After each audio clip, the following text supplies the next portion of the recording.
السلام علیکم ورحمۃ اللہ تعالی وبرکاتہ۔ مرکز اہل سنت جامعہ رضویہ منظر اسلام کے یوٹیوب چینل ہم سبق درس نظامی میں آپ کا خیر مقدم ہے۔ جنہوں نے اب تک ہمارے چینل کو سبسکرائب نہیں کیا ہے وہ ضرور سبسکرائب کر لیں اور گھنٹی بھی دبا دیں تاکہ ہر اپلوڈ کی نوٹیفیکیشن اور اطلاع آپ تک پہنچتی رہے۔ ساتھ ہی ساتھ اپنے ساتھیوں سے بھی شیئر کریں اور بات پسند آئے تو لائک بھی کیا کریں۔ آپ کے سامنے اب حضرت مولانا مفتی محمد قمر صاحب اصول الشاشی کا درس دیں گے، آپ حضرات اس کو بغور سماعت فرمائیں۔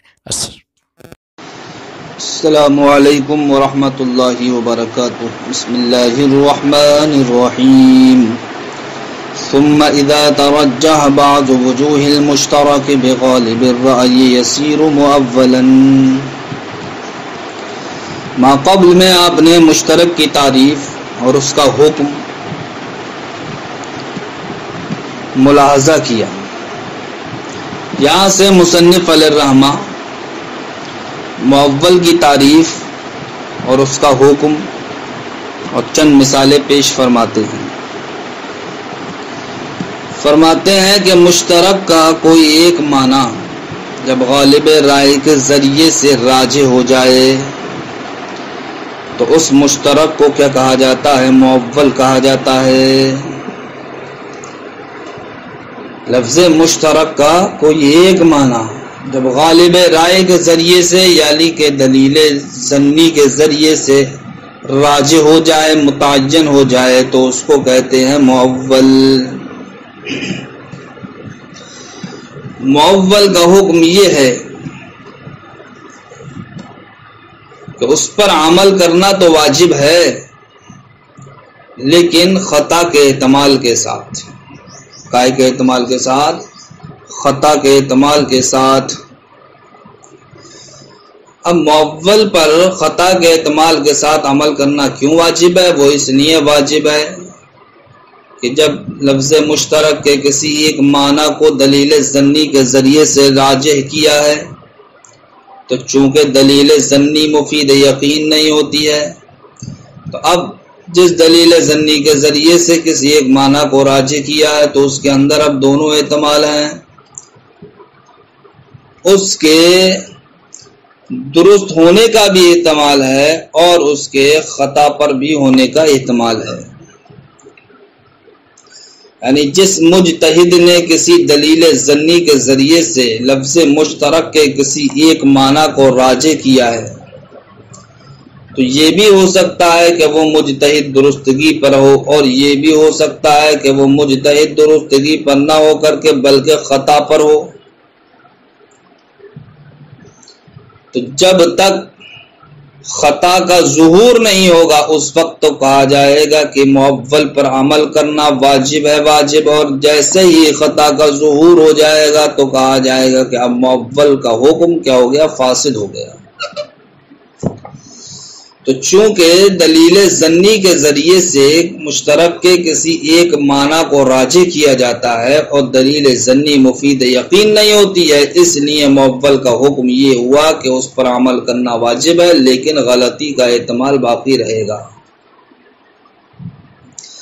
ثم اذا ترجح بعض وجوه المشترک، پھر مشترک کا کوئی ایک معنی راجح ہو جائے بغالب الرائے، ظن غالب کے ذریعے سے، یسیر و مؤولن، تو اب وہ مشترک کیا ہو جاتا ہے؟ مؤول ہو جاتا ہے۔ وحکم المؤول وجوب العمل به مع احتمال الخطأ، مؤول کا حکم یہ ہے کہ اس پر عمل کرنا واجب ہے خطا کے احتمال کے ساتھ۔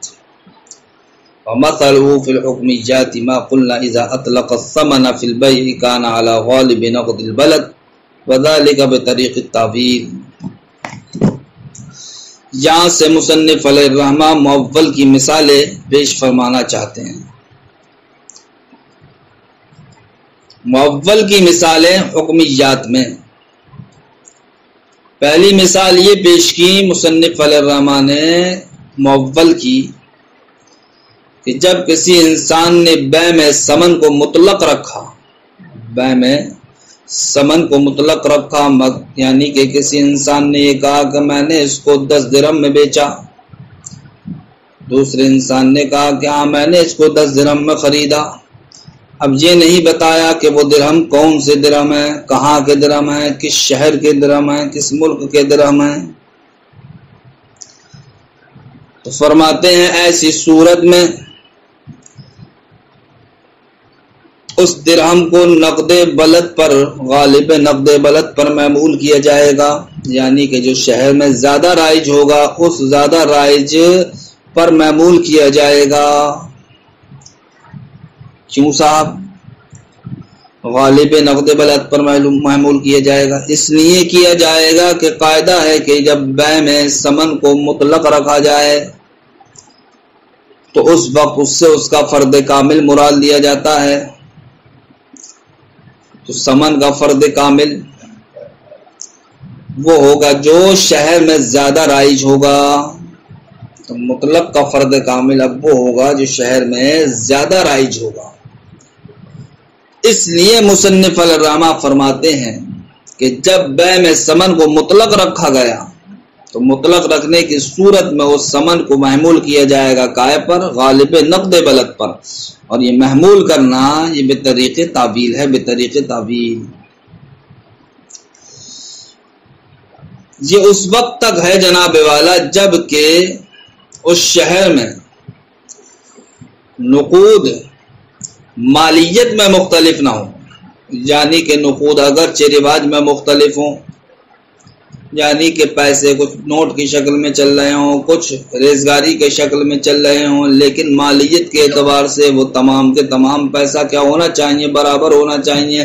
لیکن اگر مالیت کے اعتبار سے وہ پیسہ مختلف ہوا تو فرماتے ہیں ایسی صورت میں اب غالب نقد بلد پر معمول نہیں کیا جائے گا، بلکہ بیع ہی فاسد ہو جائے گی، بلکہ بیع ہی فاسد ہو جائے گی۔ بیع کیوں فاسد ہوگی؟ اس لیے بیع فاسد ہوگی کہ جب شہر میں چلنے والا پیسہ مختلف قسم کا ہے مالیت کے اعتبار سے، اور یہاں پر اس نے متعین بھی نہیں کیا ہے کہ میں نے کون سا والا پیسہ مراد لیا ہے، تب ایسی صورت میں اب یہی صورت بچتی ہے کہ تمام پیسوں کا اس کے اندر کیا ہو؟ احتمال ہو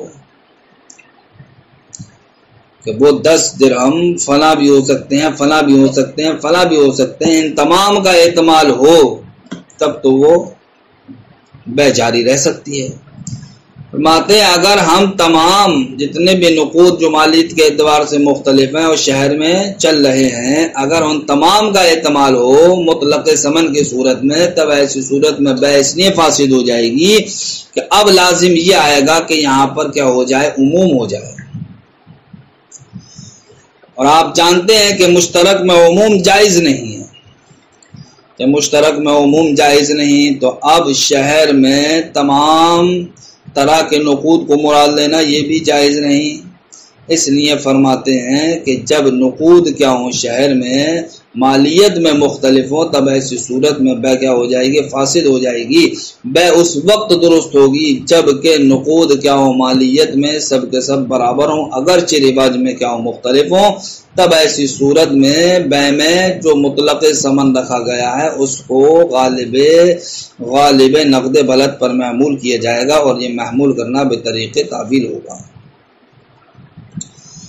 فرماتے ہیں وَمَثَلُهُ فِي الْحُكْمِيَّاتِ، مؤول کی مثالیں حکمیات میں وہ ہیں جو ہم نے کہا اذا طلق الثمن فی البیع، جب کسی انسان نے ثمن کو بیع میں مطلق رکھا، کان علی غالب نقد البلد، تو اب اس مطلق ثمن کو جو شہر میں زیادہ رائج ہوگا اس پر معمول کیا جائے گا۔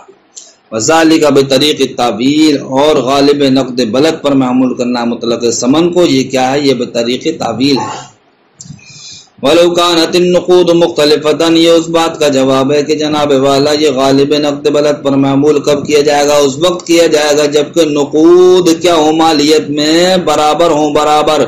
وَلَوْ كَانَتِ النُّقُودُ مُخْتَلِفَةً، اور اگر نقود مالیت کے اعتبار سے برابر نہ ہوں بلکہ مختلف ہوں تو فرماتے ہیں فَسَدَ الْبَيْعُ، تو ایسی صورت میں بیع فاسد ہو جائے گی، اس لیے کہ اب اس وقت میں مراد یہ ہوگا کہ نقود کے اندر عموم ہو، یعنی کہ ہر طرح کا نقود کیا ہو مراد ہو یہاں پر، اور ہر طرح کا نقود مراد لینے کی صورت میں لازم یہ آئے گا کہ مشترک کے اندر عموم ہو جائے، حالانکہ مشترک کے اندر عموم جائز نہیں ہوتا، اس لیے بیع کیا ہو جائے گی؟ فاسد ہو جائے گی۔ لما ذکرنا، اس کی وجہ سے جو ہم نے ذکر کیا وہ یہی ذکر کیا تھا کہ مشترک کے اندر عموم نہیں ہوتا ہے۔ فرماتے ہیں وحمل الاقراء علی الحیض وحمل النکاح فی الآیت علی البتی وحمل الکنایات حال مذاکرۃ الطلاق علی الطلاق من هذا القبیل۔ فرماتے ہیں قروء کو حیض پر معمول کرنا، قروء کو حیض پر معمول کرنا، اور اسی طریقے سے نکاح کو آیت کریمہ میں حتی تنکح زوجن غیرہ میں جو لفظ نکاح ہے اس نکاح کو وطی پر معمول کرنا، اسی طریقے سے الفاظ کنایہ کو طلاق کے ذکر کے وقت طلاق پر معمول کرنا، یعنی کہ وہ الفاظ جن کے ذریعے سے جو الفاظ صریح طور پر تو طلاق پر دلالت نہیں کرتے ہیں لیکن اشارتاً طلاق پر دلالت کرتے ہیں، مثلا کسی شوہر کا اپنی بیوی سے کہنا روپٹہ اوڑھ لے نکل، اور یہ الفاظ اس نے اس وقت بولے ہوں جبکہ طلاق کا ذکر چل رہا ہو، تب ایسی صورت میں ان الفاظ کے ذریعے سے طلاق بائن واقع ہوتی ہے۔ تو طلاق کے ذکر کے وقت الفاظ کنایہ کے ذریعے سے طلاق کا واقع ہونا، اسی طریقے سے آیت کریمہ میں جو تنکحہ لفظ ذکر کیا گیا ہے اس تنکحہ کو وطی پر معمول کرنا، اسی طریقے سے یتربصن بانفسہن ثلاثۃ قروء میں قروء کو حیض پر معمول کرنا، فرماتے ہیں یہ تمام کی تمام مثالیں معول کے قبیل سے ہیں۔ کائے کے قبیل سے ہیں؟ معول کے قبیل سے ہیں، یعنی کہ قروء کو جو حیض پر معمول کیا گیا ہے یہ بھی بطریق تعویل کیا گیا ہے، اسی طریقے سے تنکحہ کو جو وطی پر معمول کیا گیا ہے یہ بھی بطریق تعویل کیا گیا ہے، اسی طریقے سے الفاظ کنایہ کو طلاق کا ذکر کے وقت جو طلاق پر معمول کیا جاتا ہے وہ بھی بطریق تعویل کیا جاتا ہے۔ وعلى هذا قلنا الدين المانع من الزكاة يصرف إلى أيسر المالين قضاء للدين۔ اسی بنیاد پر، کس بنیاد پر؟ مصنف فرماتے ہیں یعنی کہ جب کوئی لفظ دو معنی کا احتمال رکھے، جب کوئی لفظ دو معنی کا احتمال رکھے تب ایسی صورت میں اس لفظ سے وہ معنی مراد لیا جائے گا جس پر کوئی دلیل ظنی قائم ہو چکی ہو۔ کہ جب لفظ دو معنی کا احتمال رکھے تب ایسی صورت میں اس لفظ سے وہ معنی مراد لیا جائے گا جس پر کوئی دلیل ظنی قائم ہو چکی ہو۔ اس قاعدے کی بنیاد پر ہم کہتے ہیں کہ ایسا قرض جو زکوٰۃ سے روکنے والا ہو، ایسا قرض جو زکوٰۃ سے روکنے والا ہو تو اس قرض کی ادائیگی کو کس کی جانب پھیرا جائے گا؟ اس مال کے جانب پھیرا جائے گا کہ جس مال سے قرض کو ادا کرنا آسان ہو، جس مال سے قرض ادا کرنا آسان ہو۔ مثلا ایک انسان ہے جو کہ صاحب نصاب ہے اور اس کے پاس بکریوں کا بھی نصاب ہے، تجارت کا بھی نصاب ہے، پیسے کا بھی کیا نصاب ہے، اور اس کے علاوہ اور بھی دیگر نصاب ہیں۔ تو چند نصاب ہیں اس پر کہ جن کی وجہ سے اس پر زکوٰۃ واجب ہو رہی ہے، لیکن اس پر اتنا قرض بھی ہے کہ جو قرض ہر نصاب کو گھیرے ہوئے ہے، تو جو قرض ہر نصاب کو گھیرے ہوئے ہے، اتنا کیا قرض بھی ہے اس پر۔ تو چونکہ قرض انسان کے لیے یہ کیا ہوتا ہے؟ زکوٰۃ سے روکنے والا ہوتا ہے۔ مثلا اگر اس انسان کے پاس 3 طرح کے نصاب ہیں، 40 ہزار کے 3 طرح کے اس کے پاس کیا ہے نصاب ہیں، اور زکوٰۃ مثلا واجب ہو رہی 35 ہزار پر، تو اب اگر اس کے اوپر قرض کتنا ہے؟ مثلا 30 ہزار کیا ہے قرض ہے، 30 ہزار قرض ہے۔ اب وہ 30 ہزار جو قرض ہے تو 10 ہزار پیسوں کے اعتبار سے اس پر قرض ہے، 10 ہزار جانور کے اعتبار سے اس پر قرض ہے، 10 ہزار تجارت کے اعتبار سے اس پر قرض ہے۔ اب ہم نے تینوں نصاب میں سے 10 ہزار کو مائنس کیا تو اب کتنا رہ گیا؟ 30 ہزار رہ گیا، اور زکوٰۃ جو واجب ہو رہی تھی اس کا نصاب کیا تھا؟ 35 ہزار۔ تو اب یہ ایسا قرض ہوا کہ جس نے زکوٰۃ اس پر واجب ہونے سے کیا کر دیا؟ روک دیا۔ تب ایسی صورت میں کس مال کے ذریعے سے اس کے قرض کی ادائیگی کی جائے گی، یہ مسئلہ مصنف علیہ الرحمہ یہاں سے بیان فرمانا چاہتے ہیں۔ تو بیان فرمایا کہ جس مال کے ذریعے سے قرض کی ادائیگی آسان ہوگی اس مال کی جانب اس قرض کو پھیرا جائے گا۔ مثلا جب اس کے پاس پیسے کا بھی کیا نصاب ہے، بکریوں کا بھی نصاب ہے، جانوروں کا بھی نصاب ہے، مال تجارت کا بھی نصاب ہے، تو ان تمام مالوں میں سے جس مال کے ذریعے سے قرض کی ادائیگی آسان ہوگی اس مال کی جانب پھیرا جائے گا اس قرض کو۔ تو ہم کہیں گے کہ ان تمام نصابوں میں سے پیسے کے ذریعے سے قرض کو ادا کرنا کیا آسان ہے، تو لہذا اب اس قرض کو کس کی جانب پھیرا جائے گا؟ پیسے کے ذریعے سے قرض کی ادائیگی کی جانب پھیرا جائے گا۔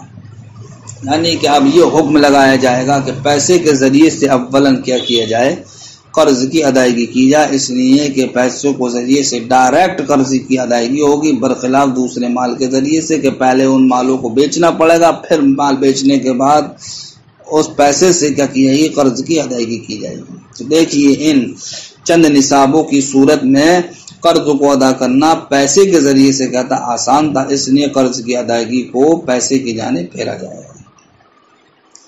وعلى هذا قلنا الدين المانع من الزكاة يصرف إلى أيسر المالين قضاء للدين، اسی بنیاد پر ہم نے کہا وہ دین جو کہ زکوٰۃ سے روکنے والا ہو تو اس کو پھیرا جائے گا اس مال کی جانب کہ جس کے ذریعے سے قرض کی ادائیگی کیا ہو، آسان ہو۔ وفرع محمد علی هذا، اور امام محمد رحمۃ اللہ تعالی علیہ نے اسی پر ایک مسئلے کی تفریح فرمائی ہے۔ فرماتے ہیں جب کسی انسان نے کسی عورت سے نکاح کیا کسی ایک نصاب پر، یعنی کہ مہر اس نے کیا بنایا، کسی ایک نصاب کو بنایا، اور اس کے پاس نصاب کیا کئی طریقے کے ہیں، بکری کا بھی نصاب ہے، دراہم کا بھی کیا نصاب ہے، تو جو مہر کے طور پر اس نے نصاب مقرر کیا ہے تو وہ نصاب چونکہ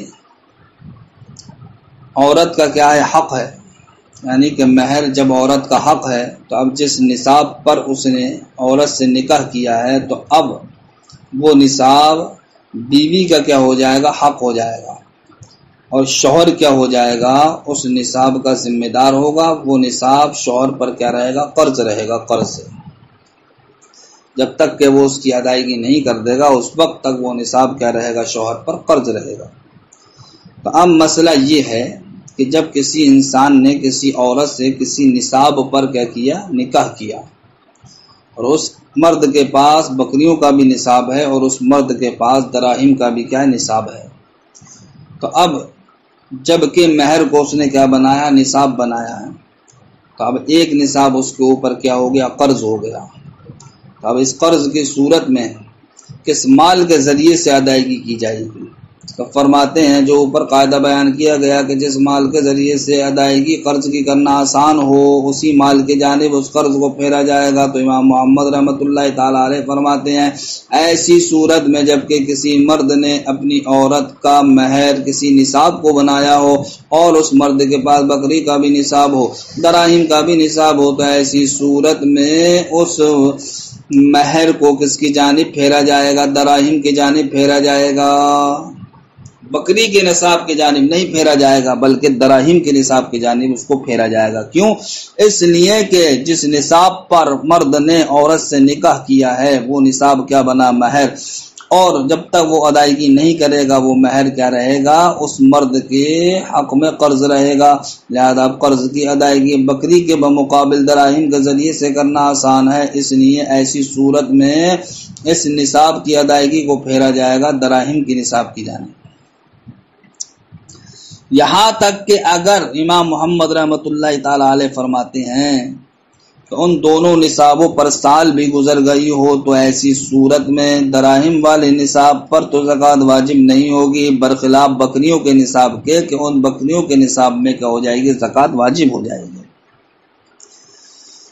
اسی لیے واجب ہوگی کہ دراہم کے ذریعے سے تو قرض کی ادائیگی کیا آسان ہے، تو اب دراہم یہ گویا کے متعین ہو گئے بیوی کے مہر کے طور پر، لہذا اب شوہر کا دراہم پر مثلا ملکیت نہیں رہی، اس لیے اب بکریوں پر صرف ملکیت رہی، تو بکریوں کے نصاب میں شوہر پر زکوٰۃ واجب ہوگی، اگر 6 سال دونوں مالوں پر دونوں طرح کے نصابوں پر گزرا ہے۔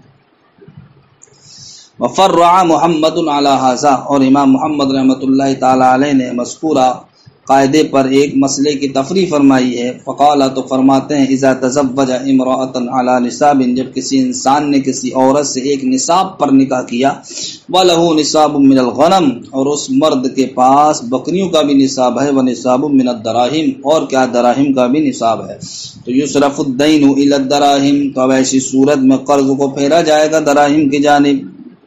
اب یہ قرض یہاں پر اس لیے آ گیا کہ مہر اس نے کیا بنایا، کہ نصاب کو بنایا ہے، اور مہر چونکہ بیوی کا حق ہوتا ہے، اس لیے جب تک شوہر اس مہر کی ادائیگی نہیں کرے گا تو وہ مہر کیا رہے گا، اس پر قرض رہے گا۔ لہذا اب جو نصاب، جس نصاب پر اس نے نکاح کیا ہے، وہ نصاب کیا ہو گیا، شوہر پر قرض ہو گیا۔ اب اس قرض کی ادائیگی ان دونوں نصاب کی صورت میں کیسے کی جائے گی، تو فرماتے امام محمد دراہم سے کی جائے گی، اس لیے کہ دراہم نہ بکریوں کے مقابل دراہم سے ادائیگی کرنا یہ آسان ہے۔ حتی لو حال علیہم الحول، یہاں تک کہ اگر ان دونوں نصابوں پر حولان حول ہو گیا، یعنی کہ سال گزر گئی، تجب الزکوۃ عنہ، تو امام محمد رحمۃ اللہ تعالی علیہ کے نزدیک صرف اور صرف بکری کے نصاب میں زکوٰۃ واجب ہوگی، ولا تجب فی الدراہم، اور دراہم میں واجب نہیں ہوگی۔ کیوں؟ اس لیے کہ اب تو دراہم یہ بیوی کے حق کے اعتبار سے کیا متعین ہیں، برخلاف بکری کے نصاب کے، کہ ہاں بکری کے نصاب پر شوہر کی ملکیت رہے گی، کیونکہ ایک نصاب اس پر کیا تھا، قرض تھا، اولاً اس قرض کی ادائیگی کی جائے گی۔ اب قرض کی ادائیگی کے لیے دراہم متعین ہوگا، تو اب صرف اور صرف کیا بچے، بکری کا نصاب بچا، اس لیے بکری کے نصاب پر زکوٰۃ واجب ہوگی، دراہم کے نصاب پر زکوٰۃ واجب نہیں ہوگی۔ وَلَوْ تَرَجَّحَ بَعْضُ وُجُوهِ الْمُشْتَرَكِ بِبَيَانٍ مِّن قِبَلِ الْمُتَكَلِّمِ كَانَ مُفَسَّرًا، یہاں سے مصنف علیہ الرحمہ مفسر کی تعریف بیان فرماتے ہیں اور اس کا حکم بیان فرماتے ہیں۔ فرماتے ہیں ما قبل میں آپ نے جانا کہ جب لفظ مشترک کا کوئی ایک معنی غالب رائے کے ذریعے سے متعین ہو جائے تو اس کو کہتے ہیں مؤول، اور جب لفظ مشترک کا کوئی ایک معنی متکلم کی جانب سے بیان کے ذریعے سے کیا ہو جائے، راجح ہو جائے، تو اس کو کہتے ہیں مفسر۔ یعنی کہ مجتہد جب دلیل ظنی کے ذریعے سے مشترک کے کسی ایک معنی کو راجح کرے تو اس کو کہا جاتا ہے مؤول، اور جب متکلم ہی کی جانب سے کسی بیان کے ذریعے سے کوئی ایک معنی راجح ہو جائے تو اس کو کہا جاتا ہے مفسر۔ مفسر کا حکم یہ ہے کہ اس پر عمل کرنا یقینی طور پر واجب ہے۔ مفسر کا حکم یہ ہے کہ اس پر عمل کرنا یقینی طور پر واجب ہے۔ یہی جناب والا مؤول و مفسر کے درمیان فرق ہو گیا۔ یہ فرق کیوں ہے؟ یہ فرق اس لیے ہے کہ مؤول پر عمل کرنا واجب اگرچہ ہے لیکن غلطی کے احتمال کے ساتھ، برخلاف مفسر کے کہ مفسر پر عمل کرنا واجب ہے، غلطی کے احتمال کے ساتھ نہیں بلکہ یقینی طور پر۔ ایسا اس لیے ہے کہ آپ نے ما قبل میں جانا کہ مؤول یہ دلیل ظنی کے ذریعے سے ثابت ہوتا ہے، اور دلیل ظنی چونکہ خطا و درستگی دونوں کا احتمال رکھتی ہے، اس لیے اس پر عمل کرنا اگرچہ واجب ہے لیکن خطا کے احتمال کے ساتھ، برخلاف مفسر کے مفسر چونکہ دلیل قطعی کے ذریعے سے، دلیل یقینی کے ذریعے سے ثابت ہوتا ہے، اس لیے اس پر عمل کرنا یقینی طور پر واجب ہوتا ہے، نہ کہ خطا کے احتمال کے ساتھ۔ فرماتے ہیں وَلَوْ تَرَجَّحَ بَعْضُ وُجُوهِ الْمُشْتَرَكِ بِبَيَانٍ مِّن قِبَلِ الْمُتَكَلِّمِ، اور اگر کوئی مشترک کا معنی متکلم کی جانب سے کسی بیان کے ذریعے سے راجح ہو جائے کانا مفسراً، تو اس مشترک کو کیا کہا جاتا ہے؟ مفسر کہا جاتا ہے۔ وَحُكْمُهُ أَنَّهُ يَجِبُ الْعَمَلُ بِهِ يَقِينًا، مفسر کا حکم یہ ہے کہ اس پر عمل کرنا یقینی طور پر واجب ہے۔ اب مفسر کی مثال پیش فرماتے ہیں کسی انسان نے کہا کہ فلاں کہ مجھ پر نقد بخارا کے 10 درہم ہیں، مجھ پر نقد بخارا کے 10 درہم ہیں، تو اب دراہم کے ساتھ اس قید کو ذکر کرنا کہ نقد بخارا کے وہ دراہم ہیں، تو یہ نقد بخارا متکلم کا ذکر کرنا، یہی قید کیا ہے؟ یہ مفسر ہے، یہ تفسیر کرنے والی ہے، یہ کیا ہے؟ مفسر ہے۔ اس لیے کہ اگر وہ کہتا لفلان علی 10 دراہم کہ مجھ پر 10 درہم ہیں فلاں کے، تب ایسی صورت میں درہم کو مطلق رکھنے کی وجہ سے جو شہر میں زیادہ رائج ہوتا اس پر اس کو معمول کیا جاتا، لیکن اس نے درہم کی تفسیر کر دی ہے کہ ایسے میں نقد بخارا سے، لہذا ایسی صورت میں نقد بخارا کے ہی درہم کیا ہوں گا؟ اس پر لازم ہوں گے، کیونکہ اب یہ من نقد بخارا کی قید کو ذکر کرنے کی وجہ سے معول نہیں رہا بلکہ کیا ہو گیا؟ مفسر ہو گیا۔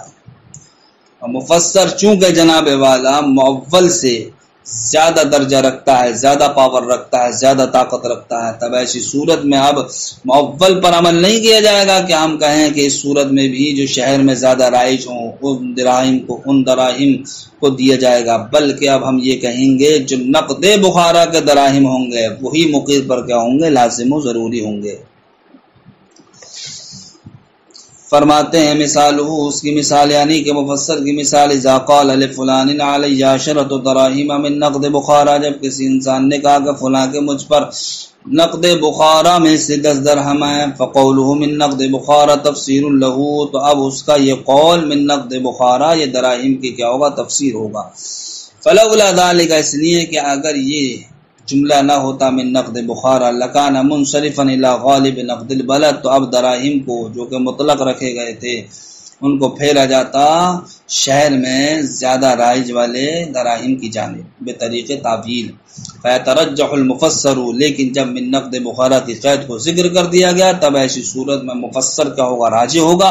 فلا یجب نقد البلد، اور شہر میں جو زیادہ رائج ہے وہ دراہم اس پر واجب نہیں ہوں گے، بلکہ اب کون سے دراہم مقر پر واجب ہوں گے؟ اب وہ نقد بخارا کے دراہم کیا ہوں گے؟ مقر پر واجب ہوں گے، اس لیے کہ دراہم کے ساتھ میں نقد بخارا کا ذکر یہ کیا ہوگا؟ یہ تفسیر ہو گیا۔ اور چونکہ مفسر معول کے وہ مقابل زیادہ قوی ہوتا ہے، اس لیے اب غالب نقد بلد پر ان دراہم کو معمول نہیں کیا جائے گا، بلکہ جس شہر کا ذکر کیا گیا ہے اسی شہر پر معمول کرتے ہوئے اسی شہر کے اسی قرار کرنے والے پر دراہم کیا ہوں گے؟ لازم ہوں گے۔ السلام علیکم ورحمۃ اللہ وبرکاتہ۔